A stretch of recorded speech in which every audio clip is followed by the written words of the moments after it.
ભારતીય હવામાન વિભાગે 19 રાજ્યોમાં ભારે વરસાદ અને આંધીનું એલર્ટ આપ્યું છે। હવામાન વિભાગે કેટલાક રાજ્યોમાં ભયંકર ચક્રવાતી તોફાન અને આંધી ફૂંકાઈ શકે છે, તો ક્યાંક કરા અને ભારે વરસાદ માટે ઓરેન્જ અને યલો એલર્ટ જારી કર્યું છે।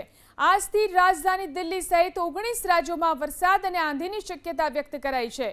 યુપી, બિહાર, દિલ્હી, ઝારખંડ, પશ્ચિમ બંગાળ, ઓડિશા, છત્તીસગઢ, મધ્યપ્રદેશ, રાજસ્થાન, હરિયાણા, પંજાબ, ઉત્તરાખંડ, હિમાચલ પ્રદેશ, જમ્મુ કાશ્મીર, તમિલનાડુ, કેરળમ, આસામ, ત્રિપુરા અને નાગાલેન્ડમાં તોફાની પવન સાથે મુશળધાર વરસાદનું એલર્ટ અપાયું છે, તો પૂર્વના રાજ્યોમાં વીજળી અને કરા પડવાની સંભાવના વ્યક્ત કરવામાં આવી છે।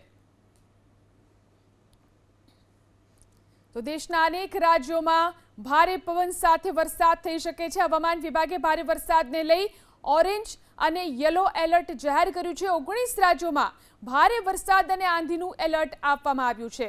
દેશના 19 રાજ્યોમાં આંધી સાથે વરસાદ વરસી શકે છે।